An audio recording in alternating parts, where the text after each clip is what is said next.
On the 10th of May, 2026, something happened over the skies of the Gulf of Oman that immediately sent shockwaves across military analysts, geopolitical observers, and news desks around the world.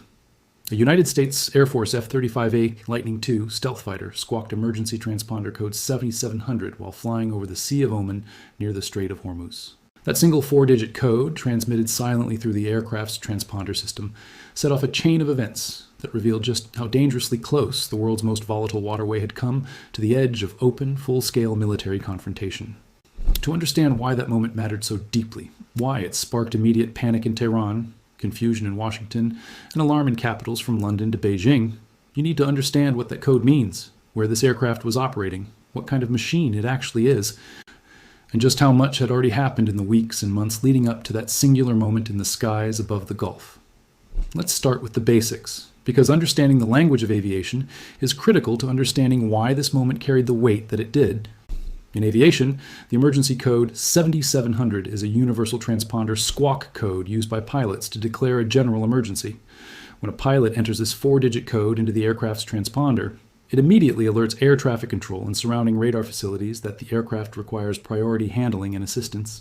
The code may be used for a wide range of issues, including mechanical failures, onboard hazards, or as a precautionary measure. This applies to every aircraft in the sky, whether it is a small civilian propeller plane over the English countryside or the most advanced stealth fighter in the world screaming through contested airspace over one of the most militarized stretches of water on the planet. The moment the code goes out, everyone watching the radar screens knows something is wrong. The nature of the problem is not specified by the code itself. It is simply a distress signal, a cry for help beamed out electronically to anyone capable of receiving it. In the case of this particular aircraft, that cry was received not just by air traffic controllers, but by Iranian monitoring stations, by flight tracking services accessible to the general public through their smartphones and laptops, and very quickly, by Iranian state media, which understood instantly what it had in its hands. The biggest storm in history is arriving now. Prepare. Hey everybody, and welcome back to another max velocity weather forecast. And I want to be very straightforward with you right from the beginning of this video, because what we are tracking right now is not your average storm system, and it is not something that I want you to take lightly for even a single second, because the setup that is now coming together across the United States is one of the most significant and potentially historic weather events that I have seen in a very long time. And I do not use the word historic lightly on this channel, because I know that word gets thrown around a lot in the weather world. But when you look at the totality of what is coming together right now with this system, the atmospheric ingredients, the scale of the threat, and the potential impacts across such a large portion of the country, I think it is entirely appropriate, and I want to make sure that every single person watching this forecast understands what is coming, and more importantly, what they need to do right now to be ready for it. So let us get into this forecast and break everything down. So let us start with the big picture here, because I think it is really important to understand why this storm is so different from what we typically see. And when we zoom out and look at the overall atmospheric pattern across North America right now, what we are seeing is a truly extraordinary setup. And it begins way back out over the Pacific Ocean, where we have had an incredibly amplified ridge of high pressure that has been building and strengthening over the last several days. And when you get a ridge of this magnitude building over the Pacific, what it does is it forces the jet stream to dig very sharply southward as it moves into the continental United States. And the trough that has resulted from this pattern is not just any ordinary trough. We are talking about a negatively tilted trough of historic proportions that is now digging deep into the heart of the country and pulling with it an enormous amount of energy from the upper levels of the atmosphere, and it is that upper level energy combined with everything else that is setting the stage for what could be a truly generational severe weather and storm event. And now let us talk about the surface low pressure system, because this is really where things get alarming. And I want you to pay very close attention here, because the rate at which this surface low has been deepening over the last 24 hours has been nothing short of extraordinary. And meteorologists have a term for when a low pressure system deepens very rapidly, and that term is bombogenesis. And while that term is most commonly used for oceanic systems, we are essentially seeing a land-based equivalent of that explosive deepening process with this storm and the central pressure of this low has already dropped to levels that we really do not see very often with continental storm systems.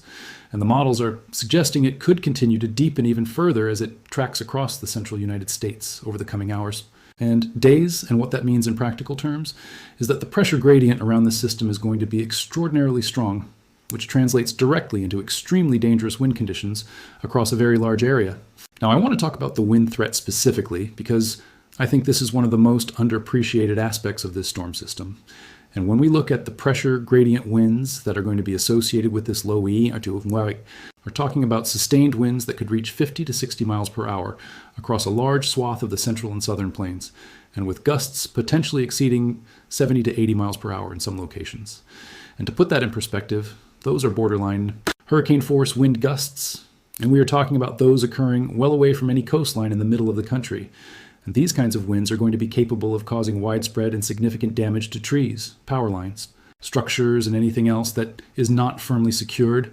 And the power outage potential with this system is enormous. So please make sure that you have a plan for an extended power outage, because in some areas we could be talking about outages that last for multiple days. And of course, with a storm system of this magnitude, we also have to talk about the severe weather threat and the tornado potential, because that is something that is very much on the table with this setup. And when we look at the wind shear values that are going to be in place across the Central Plains, during the peak of this event, we are seeing numbers that are truly in the extreme category. And I am talking about 0 to 6 kilometer bulk shear values that are running well above 100 knots. In some areas, and those are the kinds of wind shear values that are associated with major tornado outbreaks, and not just a few isolated tornadoes, but the potential for a significant and widespread outbreak of severe thunderstorms, including the very real possibility of multiple long-track violent tornadoes. And when I say violent, I mean tornadoes that could reach EF4 or even EF5 intensity on the enhanced Fujita scale, and those are the tornadoes that cause catastrophic and irreversible damage to anything in their path. According to flight tracking data from Flight Radar 24, the jet was heading toward United Arab Emirates airspace, with Abu Dhabi as the apparent direction of travel before its transponder went dark. That disappearance from radar, that sudden silence after the emergency code, is actually a routine occurrence in military aviation. Pilots regularly switch off their transponders once they have safely landed or once operational security demands electronic silence. But in the context of everything happening in the Gulf at that precise moment, the combination of an emergency code followed by a vanishing signal was immediately and aggressively seized upon by Iranian state media as evidence of something far more dramatic than a routine technical issue. The incident triggered speculation online, especially after Iranian state-linked media claimed the aircraft had been shot down. However, no independent evidence, wreckage visuals, or official confirmation from the United States has emerged. The Iranian Consulate General based in Hyderabad, India, posted on X that a U.S. Air Force F-35 Lightning II had transmitted the emergency code while flying over the Sea of Oman, and added that sending this code means there is an urgent emergency situation that requires a landing. Iranian state outlets. Fars news agency and Tasnim ran with the story immediately, framing it as evidence of Iranian military superiority and a direct strike against the crown jewel of American air power. The reality, however, was far more ambiguous. And that ambiguity itself tells you everything about the fog of war that has descended over this region. In 2026. Now, to truly understand why a single aircraft declaring an in-flight emergency over this particular patch of ocean generated such global alarm, you first have to understand what the F-35 Lightning II actually is, because this is not an ordinary airplane. The Lockheed Martin F-35 Lightning II is an American family of single-seat, single-engine, supersonic stealth strike fighters. A multi-role combat aircraft designed for air superiority and strike missions, it also has electronic warfare and intelligence, surveillance, and reconnaissance capabilities. It is the product of the most expensive weapons development program in human history, a machine that took over 2 decades and hundreds of billions of dollars to bring from concept to operational reality. Its unmatched stealth allows it to fly undetected in contested airspace, while its advanced sensors and data fusion give pilots a 360-degree view of the battlespace. That information doesn't just stay in the cockpit, it is shared across land, sea, and air forces, keeping the entire joint force connected and coordinated. What makes the F-35 genuinely revolutionary is not just that it is stealthy, though its stealth characteristics are extraordinary. Stealth is a key aspect of the F-35's design, and radar cross-section is minimized through careful shaping of the airframe and the use of radar-absorbent materials. The aircraft carries its weapons internally, which means that, unlike older fighters bristling with external missiles and bombs hanging from pylons, the F-35 presents almost no radar signature to enemy detection systems. It can enter enemy airspace, conduct its mission, and leave before most air defense networks even register its presence. The F-35 can reach speeds of up to Mach 1.6, or about 2 to 100 miles per hour, and it combines that speed with a sensor suite that includes advanced radar systems, electro-optical targeting, infrared search and track, and a helmet-mounted display system that allows the pilot to effectively see through the aircraft itself in any direction. The F-35's unprecedented ability to combine battlefield intelligence and technology across every domain, land, sea, air, space, and cyber, gives it an overwhelming edge and capability over the alternatives. In short, this is not just a fighter jet. It is a flying command center, an intelligence-gathering platform, a precision strike weapon, and a force multiplier all wrapped into one airframe. When one of these machines declares an emergency over an active war zone, the world takes notice. To truly grasp why this moment was so electric, so charged with meaning, you have to wind the clock back to the 28th of February 2026. On that date, the United States and Israel initiated coordinated airstrikes on Iran under Operation Epic Fury, targeting military facilities, nuclear sites, and leadership, resulting in the death of Supreme Leader Ali Khamenei. Iran responded with missile barrages on Israeli cities and U.S. bases in the Gulf, including in the UAE, Qatar, and Bahrain, causing casualties and infrastructure damage. The world had crossed a threshold that many analysts had feared for years. The strike that killed Khamenei was not merely a military operation. It was the decapitation of the ideological and political center of the Islamic Republic of Iran, a figure who had shaped Iranian policy for decades, and whose removal instantly threw the Iranian state into both fury and political crisis. The implications of this were enormous. Iran had built a layered air defense system of short, medium, and long-range surface-to-air missiles, both domestically and internationally produced. The Bavar 373 long-range mobile missile system is the most advanced it produces domestically, and it operates alongside the Russian-made S-300. What American military planners discovered, to their considerable discomfort, was that while the opening strikes of Operation Epic Fury had degraded Iranian air defenses significantly, they had not eliminated them. Iran integrated Russian origin systems such as the S-300 alongside domestically produced platforms, creating a hybrid architecture combining multiple generations of technology within a single operational framework. This integration allows for variation in radar frequencies, tracking methods, and engagement profiles, and reduces reliance on a single system or command structure, complicating suppression efforts. Furthermore, modern stealth aircraft are designed to reduce radar visibility but remain detectable through other signatures. Iran employs a combination of radar, infrared, and electro-optical systems to identify airborne targets. This is a critically important point. Stealth does not mean invisible. It means difficult to detect by radar. An aircraft that is broadcasting its transponder signal, as the F-35 over the Gulf of Oman was doing, is by definition announcing its presence and position to every monitoring system in range. By early April, there was a brief and fragile moment of hope. Iran, the U.S., and Israel agreed to a 2-week ceasefire brokered by Pakistan beginning on the 8th of April, but that ceasefire quickly began to unravel. Iran refused to fully reopen the strait, imposing new tolls and control mechanisms on vessels seeking to pass through.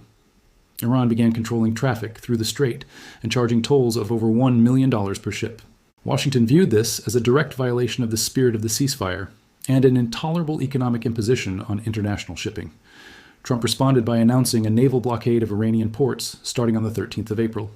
There was now a dual blockade, with the U.S. Navy blockading Iran and Iran blockading the Persian Gulf. The two most powerful military forces in the region were now each strangling the other's access to the sea. And the rest of the world, which depended on those same waters for a substantial portion of its energy supply, was caught in between. It was in this context, with the Gulf transformed into a tense, heavily armed theater of active military operations, that the events of the first week of May 2026 unfolded. The United States military, enforcing its blockade of Iranian ports, had deployed a force of staggering scale to the region. The operation involved more than 15,000 personnel, approximately 20 warships, and around 200 aircraft operating across the region. American destroyers transited the Strait of Hormuz through active Iranian fire. Carrier strike groups held positions in the Arabian Sea. The skies above the Gulf were filled with American aircraft conducting surveillance, interdiction, and combat air patrols around the clock, a relentless demonstration of military presence designed to enforce the blockade and deter further Iranian escalation. Then came the tanker confrontations that set the immediate stage for the F-35 emergency and demonstrated just how willing the United States was to use direct military force in this enforcement role. U.S. Navy FA-18 Super Hornets carried out the first confirmed American carrier-based strafing attacks against Iranian-flagged tankers in the Gulf of Oman, marking a major escalation in Washington's blockade campaign against Iran following the collapse of the April ceasefire process. On the 6th of May, An FA-18 Super Hornet from the USS Abraham Lincoln disabled the Iranian-flagged tanker Hasna by firing several rounds from a 20mm cannon gun into its rudder, preventing it from sailing to an Iranian port. The spectacle of an American Navy fighter jet strafing a commercial tanker with cannon fire was extraordinary, the kind of scene that had not been witnessed in the world's oceans since the convoy battles of the Second World War. Then, on the 8th of May, the escalation intensified further. U.S. forces disabled 2 more Iranian-flagged oil tankers in the Gulf of Oman. The vessels, the MTC Star 3 and the MT Sevda, were trying to enter an Iranian port. A U.S. Navy FA-18 Super Hornet launched from the aircraft carrier USS George H.W. Bush fired precision munitions into the smokestacks of both tankers, disabling them before they could reach Iranian territory. The targeting of the smokestacks was deliberate and precise, an application of military engineering to achieve what strategists call a mission kill, disabling the vessel without sinking it, without catastrophic environmental damage, and without killing the crew. By early May, more than 70 tankers carrying over 166 million barrels of Iranian oil had been prevented from movement since the blockade began. At estimated oil prices, this represented over $13 billion in blocked Iranian oil revenues, a staggering economic blow to a country already reeling from the devastation of 2 months of war. Iran's response to the tanker attacks was swift and predictable in its form, if alarming in its scope. On the 7th of May, as American guided missile destroyers transited the Strait of Hormuz in what was framed as a demonstration of freedom of navigation, Iranian forces launched multiple missiles, drones, and small boats against USS Truxtun, USS Rafael Peralta, and USS Mason as they transited the international sea passage. No U.S. assets were struck. U.S. Central Command eliminated inbound threats and targeted Iranian military facilities responsible for attacking U.S. forces, including missile and drone launch sites, command and control locations, and intelligence, surveillance, and reconnaissance nodes. Trump described the scene in characteristically vivid terms, calling the 3 destroyers symbols of American power transiting under fire and emerging victorious. But the fact that Iran had chosen to directly engage 3 American-guided missile destroyers in the Strait demonstrated that Tehran had not been broken and was still willing to pick fights it could not realistically win in order to demonstrate defiance and exact whatever cost it could on American forces. Meanwhile, the UAE air defenses had been forced to engage an extraordinary volume of incoming Iranian fire. Since the start of Iran's attacks, UAE air defenses had engaged 551 ballistic missiles, 29 cruise missiles, and 2,263 drones, resulting in 230 injuries. These numbers are almost incomprehensible when viewed in the context of a country that was not even a primary party to the original conflict. The UAE, a nation of modern cities, ambitious economic development, and global financial connections, was being forced to intercept thousands of missiles and drones simply because it hosted American military bases and had the misfortune of sharing a region with Iran. Kuwait reported drone attacks. Qatar reported cargo ships struck near its coast. The geographic footprint of the conflict was expanding relentlessly, and the region's civilian populations were paying an increasingly heavy price. It was into this environment, this powder keg of naval blockades, tanker attacks, missile exchanges, drone swarms, downed American aircraft, and shattered ceasefires, that the F-35 flew on the 10th of May.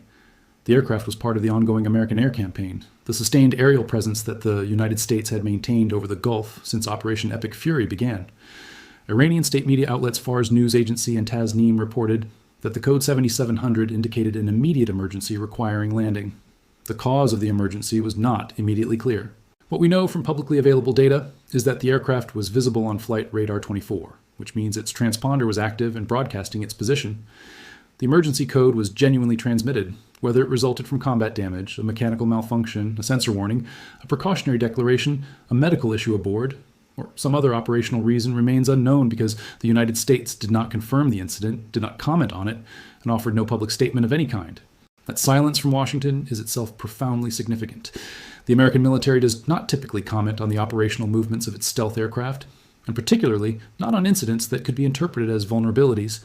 But in this case, the silence created a vacuum that Iranian state media was all too happy to fill. Iranian media reports claimed that the fighter jet had been hit by Iranian forces. However, this report has not been verified, and the same has happened with similar claims made about Iran's actions during previous Gulf confrontations. Iran has a well-documented history of making dramatic claims about military achievements that subsequently proved difficult or impossible to verify independently. During the earliest weeks of Operation Epic Fury, Iranian state media made numerous claims about American aircraft and vessels being struck the vast majority of which were either never confirmed by any independent source or were actively contradicted by available evidence. The pattern is entirely consistent. In the information war that runs in parallel with every shooting war, both sides manage narratives with great care, and Iran in particular has every strategic incentive to present any American emergency as evidence of successful resistance and continued military capability. The geopolitical stakes of this information battle extend far beyond the Gulf region. Iran has moved to tighten its control over the Strait of Hormuz by establishing new vetting procedures, an agency to oversee transit, and requirements for vessels to seek permission. If Iran can credibly claim to have struck an American F-35, one of the most sophisticated and expensive stealth aircraft ever built, the most advanced tactical warplane in the world today, it dramatically reshapes the psychological calculus of the conflict. It tells every nation watching from the outside, every shipping company, every government weighing its options, that American technological superiority is not absolute. It tells Iran's own population facing the devastating human and economic consequences of 2 months of war that their military is still capable of punching back at the most powerful air force in the world. And it tells every other adversary of the United States, from Moscow to Beijing to Pyongyang, that the vaunted F-35 is not invincible. This is why the information war around this single emergency code transmission matters so much, because in modern conflict, perception is not merely a byproduct of military action. It is itself a weapon. The ability to shape how an event is interpreted, who claims victory and who claims defeat, can be as militarily significant as the physical outcome of the event itself. Iran's military said it had used a new air defense system to target a U.S. fighter jet, claiming the country would achieve full control over its airspace, according to Iranian state media. Whether that claim is true or not, its propagation serves Iranian strategic interests, and the absence of an American denial leaves the claim unchallenged in the international information space. What this incident also reveals, perhaps more than anything else, is the extraordinary complexity of the environment in which American stealth aircraft are being asked to operate. The F-35 is designed to penetrate contested airspace with its transponder off, relying on its stealth characteristics and low observable sensors to operate without announcing its presence. A transponder-active F-35 over the Gulf of Oman, visible to civilian flight tracking services and Iranian monitoring stations alike, is not operating under standard stealth protocols. This suggests the aircraft may have been on a mission profile that did not require full emissions control, perhaps a surveillance mission, a show-of-force flight, a close air support role supporting naval blockade enforcement, or a transit flight between operational bases.